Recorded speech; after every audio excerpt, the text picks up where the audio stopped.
Hello students, welcome to Dikshant Sarutech. I am Ashish Singh, science teacher, and we are going to study about the second part of your 6th science chapter, which name is food and digestion. ठीक है student, आज हम लोग अपने जो science chapter हम लोग का चल रहा है 6th चैप्टर जिसका नाम है फूड एंड डाइजेशन, इसके सेकंड पार्ट की तरफ आ गए हैं। ठीक है, हम यहाँ पे इस सेकंड पार्ट को पढ़ेंगे और इसी पार्ट में हम लोग इस चैप्टर के एक्सप्लेनेशन को, थ्योरीज को, कंसेप्ट्स को अच्छे तरीके से कंप्लीट करेंगे। ठीक है, तो इस सेकंड पार्ट को स्टार्ट करने से पहले सबसे पहले हम आपको बताएंगे कि हम लोग फर्स्ट पार्ट में कौन कौन से टॉपिक को पढ़े थे। जो हम लोग का पार्ट 1 था इसमें हम लोग क्या क्या पढ़े थे। ठीक है, तो पार्ट 1 में सबसे पहले हम लोग बात किए थे फूड के इंट्रोडक्शन के बारे में कि फूड का इंट्रोडक्शन क्या है। फूड के इंट्रोडक्शन को पढ़ने के बाद हम लोग बात किए थे न्यूट्रिएंट्स के बारे में कि न्यूट्रिएंट्स क्या होता है। न्यूट्रिएंट्स को जब हम लोग पढ़ लिए तो उसके बाद हम बात किए थे टाइप्स ऑफ न्यूट्रिएंट्स के बारे में और इसको हम लोग अच्छे से एक्सप्लेन फॉर्म में 1 बाय 1 करके पढ़े थे। टाइप्स ऑफ न्यूट्रिएंट्स में सबसे पहला न्यूट्रिएंट्स हम लोग पढ़े थे कार्बोहाइड्रेट के बारे में। किसके बारे में? कार्बोहाइड्रेट्स के बारे में। कार्बोहाइड्रेट्स के बारे में पढ़ने के बाद हम लोग बात किए थे प्रोटीन के बारे में। प्रोटीन्स को पढ़े, प्रोटीन्स के बाद हम लोग पढ़े थे विटामिन्स को, विटामिन्स के बाद हम लोग पढ़े थे फैट्स को और फैट्स के बाद लास्ट में हम लोग पढ़े किसके? मिनरल्स के बारे में।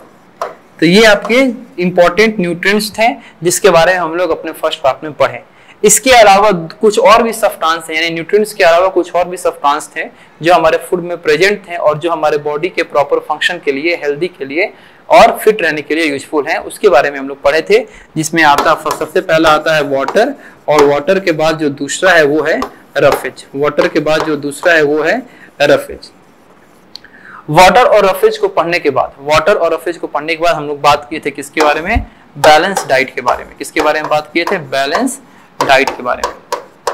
ठीक है, तो ये हमारा था, ये हमारा है फर्स्ट पार्ट का ये कंप्लीट आपका पोर्शन है। अब हम लोग पढ़ने जा रहे हैं अपने इस फूड एंड डाइजेशन चैप्टर के सेकंड पार्ट को। ठीक है, तो सेकंड पार्ट को पढ़ने से पहले आपको हम ये बताएंगे कि हम लोग सेकंड पार्ट में कौन कौन से टॉपिक को टच करने जा रहे हैं। ठीक है, तो सेकंड पार्ट में जो हम लोग का मेन टॉपिक है इस चैप्टर का, डाइजेशन ऑफ फूड, कि जो भी हम लोग फूड इनटेक करते हैं, ठीक है, उस फूड को हम लोग खाते हैं तो वहां से लेके और फूड में से एनर्जी का फॉर्मेशन, ये कंप्लीट जो सफर है, ठीक है, फूड को इनटेक करने से लेके उसके अंदर के एनर्जी का निकलने तक, ये कंप्लीट जो सफर है, कंप्लीट जो जर्नी है फूड का, इसी को डाइजेशन कहते हैं। ठीक है, तो डाइजेशन ऑफ फूड को हम लोग पढ़ेंगे। उसके बाद हम लोग पढ़ेंगे गुड ईटिंग हैबिट्स के बारे में। इसके बारे में पढ़ेंगे गुड ईटिंग हैबिट्स के बारे में। ठीक है, तो आइए हम लोग स्टार्ट करते हैं सबसे पहले किसको? डाइजेशन को, कि डाइजेशन क्या होता है। तो बेसिकली आप जो भी फूड इनटेक करते हो, जो भी फूड आप खाते हैं, ठीक है, इसका डायरेक्टली ये बॉडी एनर्जी के फॉर्मेशन में इसका यूज नहीं करता है। इस फूड को बहुत ही छोटे, बहुत ही सिंपल सब्सटेंस में टूटना होता है। इतना सिंपल सब्सटेंस में टूटना होता है कि वाटर में भी डिजॉल्व हो जाए। ठीक है, तो इतने छोटे सब्सटेंस में टूटना होता है। उसके बाद उस टूटे हुए पार्टिकल्स में से, उस सिंपल सब्सटेंस में से क्या होता है? एनर्जी निकलता है।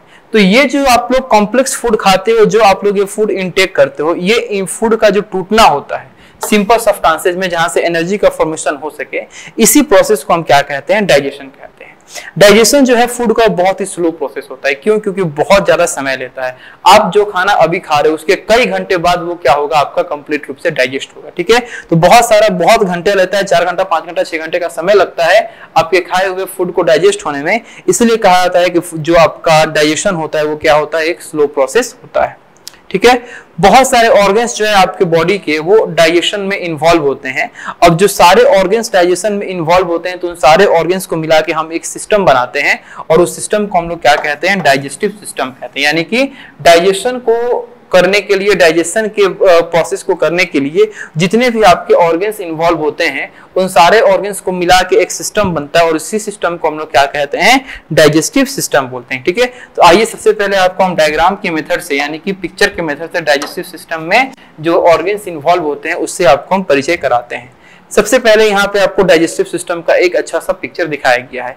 इसमें ये आपका माउथ है। ठीक है, तो माउथ सबसे पहला ऑर्गन होता है। माउथ जो होता है वो फर्स्ट ऑर्गन होता है डाइजेस्टिव सिस्टम का। यहीं से आपका फूड इंटेक किया जाता है। माउथ के अंदर आपका होता है एक ग्लैंड, जिसको हम लोग क्या बोलते हैं? सैलिवरी ग्लैंड के नाम से जानते हैं। सैलिवरी ग्लैंड जो है ये अपना काम माउथ में करता है। इसके आगे हम बात करेंगे कि सैलिवरी ग्लैंड का काम क्या है। वो खाना माउथ के बाद इस पाइप के थ्रू, इस ट्यूब के थ्रू आता है स्टमक में और इस ट्यूब को हम लोग क्या कहते हैं? इसोफेगस के नाम से जानते हैं। क्या कहेंगे? इसोफेगस के नाम से जानेंगे। और ये जो खाना है इस पाइप के थ्रू आएगा कहाँ पे, स्टमक में। ये रहा आपका स्टमक, ठीक है, ये हो गया स्टमक। स्टमक के बाद वो स्टमक में खाना 4 से 5 घंटे तक रुकता है और वहां से फिर कहाँ जाता है, स्मॉल इंटेस्टाइन में। ये देखो, ये स्टमक जो है यहाँ से स्मॉल इंटेस्टाइन से कनेक्ट है, ये पूरी तरीके से, ये जो आपका कॉइल बना हुआ है ये स्मॉल इंटेस्टाइन है, ठीक है। तो वो खाना कहाँ जाता है, स्मॉल इंटेस्टाइन में।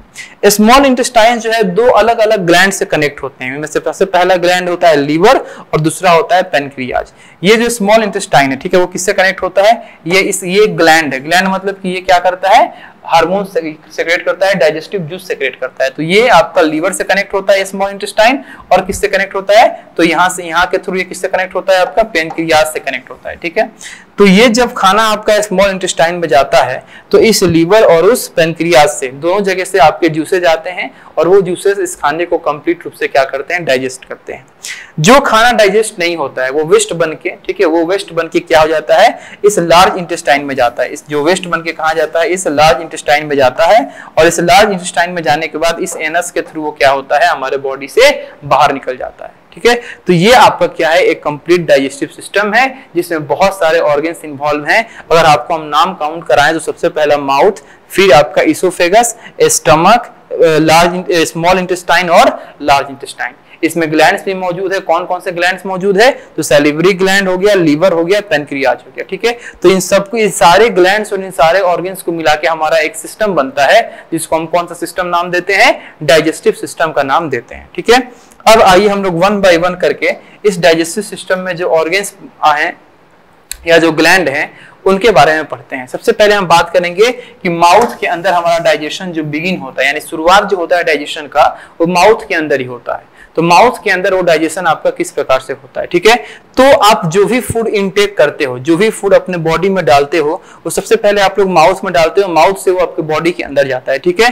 तो डाइजेशन का काम है, ये आपका क्या होता है, माउथ से ही स्टार्ट होता है। जब आप फूड को माउथ में डालोगे तो इस प्रोसेस को हम क्या कहते हैं, इंजेशन कहते हैं, ठीक है। इंजेशन का मतलब होता है कि फूड को अपने बॉडी के अंदर इनटेक करना, माउथ के थ्रू क्या करना, इनटेक करना। तो जब तुम फूड को अपने माउथ में डालते हो तो तुम अपने टीथ के हेल्प से क्या करते हो, उसको छोटे छोटे पीसेज में चबाना स्टार्ट करते हो, बांटना स्टार्ट करते हो, तोड़ना स्टार्ट करते हो। तो दांत के द्वारा जो आप छोटे छोटे पीसेज में तोड़ते हो तो इसको कहते हैं फिजिकल डाइजेशन। क्या कहते हैं, फिजिकल डाइजेशन। और इस प्रोसेस को हम लोग बोलते हैं मैस्टिकेशन। क्या बोलते हैं, मैस्टिकेशन। ये नया वर्ड है, इसको नोट कर लीजिएगा कि मैस्टिकेशन यानी एक ऐसा प्रोसेस जिससे हम लोग अपने फूड को अपने टीथ के हेल्प से क्या करते हैं, छोटे छोटे पीसेज में क्या करते हैं, कन्वर्ट करते हैं, ठीक है। अब ये छोटे छोटे पीसेज जो होते हैं ये आपके माउथ के अंदर एक लिक्विड जनरेट किया जाता है, सलाइवा, ठीक है। इस सलाइवा के द्वारा मिक्स होते हैं। मिक्स कौन करता है, तो जो आपका टंग है माउथ के अंदर, ये टंग उस छोटे छोटे पीसेज ऑफ फूड के साथ सलाइवा को मिक्स करता है। सर ये सलाइवा आता कहां से है, तो अभी आपको हम कुछ देर पहले दिखाए थे कि आपके माउथ में एक ग्लैंड होता है जिसको हम लोग बोलते हैं सैलिवरी ग्लैंड। यही सैलिवरी ग्लैंड इस सलाइवा को क्या करता है, सेक्रेट करता है। अब ये सलाइवा जो है आपके टंग के हेल्प से उस फूड में क्या होता है, मिक्स होता है और उस फूड को मॉइस्ट बनाता है, वेट बनाता है, ठीक है। अब वो जो मॉइस्ट फूड होगा, वो आपके माउथ के अंदर से जो पाइप निकला हुआ है, इस जिसको इसोफेगस कहते हैं, इस इसोफेगस के रास्ते वो कहां चला जाएगा, स्टमक में चला जाएगा, ठीक है। तो इतना काम, यानी फूड को लेने से लेके, उसको चबाने से लेके, उसको सलाइवा के साथ मिक्स करके वेट बनाने तक, मॉइस्ट बनाने तक, ये सब आपका कहां होता है, माउथ में होता है।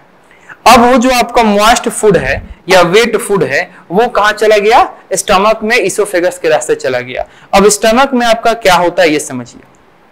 तो फूड पाइप से आपका स्टमक में जब फूड आ गया तो स्टमक के पास भी कुछ आपके क्या होते हैं, इसके वॉल्स में ग्लैंड होते हैं और वो ग्लैंड क्या प्रोड्यूस करते हैं, वो ग्लैंड कुछ डाइजेस्टिव जूसेस को प्रोड्यूस करते हैं, ठीक है। अब ये डाइजेस्टिव जूसेस को प्रोड्यूस करते हैं तो ये डाइजेस्टिव जूस क्या करता है, आपके फूड को क्या करता है, और सिंपल सब्सटेंसेस में बांटता है। अब जो ये स्टमक में जो आपका डाइजेस्टिव जूस होता है उसमें आपका HCl होता है, म्यूकस होता है, ठीक है, और पेप्सिन होता है, पेप्सिन, ठीक है। अब इसको हम लोग गैस्ट्रिक जूस के नाम से भी जानते हैं, ठीक है। किसके नाम से जानते हैं, गैस्ट्रिक जूस के नाम से भी जानते हैं। तो जब ये फूड आपके इसोफेगस यानी फूड पाइप के रास्ते स्टमक में गया तो वहां 3 से 4 घंटे तक स्टे करता है, रुकता है, और रुकने के बाद वहां पे क्या होता है, डाइजेशन आपका आधा अधूरा यानी कि पार्शियल डाइजेशन आपके स्टमक में होता है। यानी 3 से 4 घंटे तक रुका है बाबू स्टमक में, फिर भी वहां पे जो डाइजेशन हुआ है वो क्या हुआ है, पार्शियल डाइजेशन हुआ है। ठीक है, चलिए अब ये स्टमक के बाद वो फूड कहां जाएगा, स्टमक के बाद वो फूड जाता है कहां पे, इंटेस्टाइन्स में। ठीक है, अब इस इंटेस्टाइन क्या होता है, ठीक है, तो स्टमक के बाद ये फूड जाएगा किसमें, इंटेस्टाइन में, स्मॉल इंटेस्टाइन में। स्मॉल इंटेस्टाइन के जो वॉल्स हैं, स्मॉल इंटेस्टाइन के जो वॉल्स होते हैं ये भी क्या करते हैं, कुछ जूसेस को सेक्रेट करते हैं।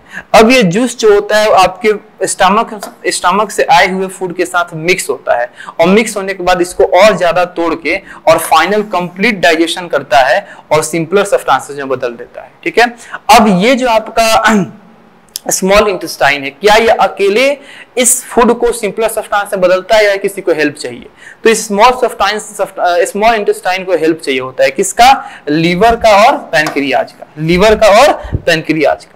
अब लीवर और पैनक्रियाज क्या करते हैं, दो आपके डाइजेस्टिव जूस को भेजते हैं, किसके पास भेजते हैं, स्मॉल इंटेस्टाइन के पास। स्मॉल इंटेस्टाइन के पास अपना डाइजेस्टिव जूस है और फिर भी ये क्या करता है, लीवर और पैनक्रियाज से डाइजेस्टिव जूस को इनटेक करता है यानी मंगाता है, और उस डाइजेस्टिव जूस के हेल्प से क्या करता है, उस फूड के डाइजेशन को कंप्लीट रूप से क्या करता है, डाइजेस्ट करता है। अब ये जो पैनक्रियाज से यानी कि जो लीवर से, पहले लीवर का बताते हैं, तो लीवर से जो डाइजेस्टिव जूस आता है उसको हम लोग बाइल जूस कहते हैं। क्या कहते हैं, बाइल जूस कहते हैं। और जो पैनक्रियाज से डाइजेस्टिव जूस आता है, पैनक्रियाज से जो डाइजेस्टिव जूस आता है इसको हम लोग पैनक्रियाटिक जूस कहते हैं। क्या कहते हैं, पैनक्रियाटिक जूस के नाम से जानते हैं। तो लीवर से आता है तो बाइल जूस हो गया, और पैनक्रियाज से आता है तो पैनक्रियाटिक जूस हो गया।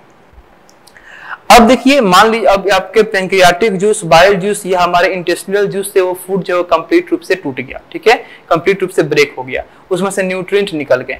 अब वो न्यूट्रिएंट्स आपके बॉडी के पार्ट्स तक यानी सेल्स तक कैसे पहुंचेंगे, ठीक है, तो आपके स्मॉल इंटेस्टाइन्स के जो वॉल्स होते हैं, इस वॉल्स में आपके बहुत ही छोटे छोटे कुछ फिंगर लाइक प्रोजेक्शन होते हैं।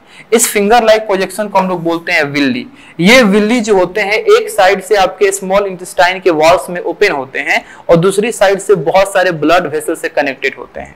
अब ये विल्ली क्या करते हैं, आपके स्मॉल इंटेस्टाइन में जो ये फूड ब्रेक हुआ है वहां से उस न्यूट्रिएंट्स को एब्जॉर्ब कर लेते हैं, और एब्जॉर्ब करने के बाद इसको उस ब्लड वेसल्स के रास्ते या ब्लड के रास्ते कहां भेज देते हैं, आपके बॉडी के डिफरेंट सेल्स तक भेज देते हैं, जहां पे वो न्यूट्रिएंट्स जाता है, और जाने के बाद क्या होता है, वहां पे एनर्जी का फॉर्मेशन होता है। ठीक है, अब ये जो एनर्जी का फॉर्मेशन मान लीजिए सेल के पास हो गया, यानी कि स्मॉल इंटेस्टाइन के पास आके आपका फूड जो है कंप्लीट रूप से डाइजेस्ट हो गया। लेकिन जितना भी फूड आप खाते हो, जितने भी फूड आप इंटेक करते हो, ये सारे फूड डाइजेस्ट नहीं होते हैं। कुछ आपका फूड जो है वो अनडाइजेस्टेड फॉर्म में बच जाता है। तो सर फिर इस अनडाइजेस्टेड फूड का आपका क्या होता है, तो ये अनडाइजेस्टेड फूड जो होता है वो आपके स्मॉल इंटेस्टाइन से निकल के और कहा जाता है, लार्ज इंटेस्टाइन में जाता है। ठीक है, कहा जाएगा लार्ज इंटेस्टाइन, और लार्ज इंटेस्टाइन क्या करेगा, वहां पे वाटर को एब्जॉर्ब करेगा, और वाटर को एब्जॉर्ब करके उस अनडाइजेस्टेड फूड को सेमी सॉलिड सब्सटेंस में कन्वर्ट करेगा। किसमें कन्वर्ट करेगा, सेमी सॉलिड सब्सटेंस में कन्वर्ट करेगा, और उस सेमी सॉलिड सब्सटेंस को हम लोग क्या बोलते हैं, फेसेस बोलते हैं। उस सेमी सॉलिड सब्सटेंस को हम लोग क्या बोलते हैं, फेसेस बोलते हैं। और वो फेसेस जो है वो एनस के रास्ते आपके बॉडी से क्या हो जाएगा, बाहर निकल जाएगा, और इस प्रोसेस को हम लोग क्या बोलते हैं, इजेशन बोलते हैं। यानी कि इंजेशन से शुरुआत हुआ था और इजेशन पे आके क्या हुआ, खत्म हुआ। ठीक है, तो ये रोल था हमारे बॉडी में, हमारे डाइजेस्टिव सिस्टम में स्मॉल इंटेस्टाइन्स का और लार्ज इंटेस्टाइन्स का। ठीक है, चलिए, तो डाइजेशन को आई होप आप लोग बहुत अच्छे तरीके से समझे। डाइजेशन को समझने के बाद हम लोग आते हैं कि आपको as a student, as a children, आपके गुड हैबिट्स क्या क्या होने चाहिए, किसके लिए, ईटिंग के लिए, किस तरीके का ईटिंग के लिए आपको गुड हैबिट्स होना चाहिए। सबसे पहला चीज है कि हमेशा एक फिक्स टाइम पे खाएं, बार बार टाइम बदल बदल के ना खाएं। फिक्स टाइम पे खाओगे तो आपका बॉडी को एक आपका हैबिट हो जाएगा कि इस टाइम पे ये खाना आएगा, और उसके अकॉर्डिंग आपका बॉडी जो है वर्क करना स्टार्ट करेगा। ठीक है, दूसरा है हमेशा आपका खाने को बहुत ज्यादा चबाइए, और चबा के तब उसको निगलिए, क्योंकि जितना ज्यादा चबाएंगे उतना ज्यादा डाइजेशन जो होगा जल्दी होगा और अच्छे तरीके से होगा। ठीक है। हमेशा बैलेंस डाइट खाने का कोशिश कीजिए, कभी भी जंक फूड फास्ट फूड ना खाइए, कभी भी ओवर ईटिंग मत कीजिए। जितना भूख है या तो उतना ही खाइए या उससे एक रोटी कम खाइए। हम तो बोलते हैं जितना भूख है उससे एक रोटी कम खाइए। हमेशा फिट रहिएगा, हमेशा हेल्दी रहिएगा, ठीक है। कोशिश करना है कि हमेशा हरे हरे सब्जियां और ताजे ताजे फल खाएं। हमेशा अपने हाथ धो के खाइए, ठीक है। हाथ हमेशा धोइए, खाने से पहले भी हाथ धोइए और खाने के बाद भी हाथ धोइए, ठीक है। जहां पे आप बैठ के खा रहे हैं वो हमेशा क्लीन रखिए, उस गंदा रहेगा तो वहां से इन्फेक्शन आपके खाने में आने का खतरा होता है, ठीक है। हमेशा ज्यादा से ज्यादा मात्रा में पानी पीने का कोशिश कीजिए, जितना ज्यादा मात्रा में हो जाए पानी पीजिए। पानी पीने से आपका फूड डाइजेशन जल्दी होगा, आपके चेहरे पे रौनक आएगा, आपके घाव फुंसी नहीं होंगे, आपका बॉडी हमेशा एक्टिव रहेगा, हमेशा आप फुर्ती में रहिएगा, ठीक है। फ्राइड फूड्स, मिठाइयाँ, आइसक्रीम, ये कभी कभी खाइए, हमेशा इसको मत खाइए क्योंकि ये कभी आपकी बॉडी को फायदा नहीं पहुंचाएंगे, ठीक है। सॉफ्ट ड्रिंक्स ज्यादा आप मत पीजिए, सॉफ्ट ड्रिंक्स, कोल्ड ड्रिंक, ये सब ज्यादा आपको नहीं पीना है, ठीक है। हमेशा अवॉइड कीजिए, क्या कीजिए, जैसे जो बहुत बार देखें कि एनर्जी ड्रिंक जो आते हैं, जैसे आजकल के जमाने में ये आपको तो हमको तो नाम भी नहीं याद है, रेड बुल है या ये आपका बहुत सारे आपके आए हुए हैं, ठीक है। हमको तो देखिए हमको नाम तक नहीं याद है। तो ये जो आपके एनर्जी ड्रिंक के नाम पे आते हैं ये सब आप कभी मत लीजिए, क्यों? क्योंकि ये इन पे एनर्जी ड्रिंक होता है लेकिन ये बहुत ही कम न्यूट्रिशन वाले, बहुत ही कम न्यूट्रिएंट वैल्यू देने वाले क्या होते हैं आपके ड्रिंक्स होते हैं, ठीक है। तो यहाँ पे आके हमने क्या किया, अपने इस सेकेंड पार्ट को भी कंप्लीट किया। आई होप कि आपको डाइजेशन और गुड हैबिट्स बहुत अच्छे तरीके से समझ में आए होंगे। अब मिलते हैं आपके साइंस बुक के अगले चैप्टर के अगले पार्ट में। तब तक के लिए थैंक यू सो मच और मन लगा के पढ़ाई करिए।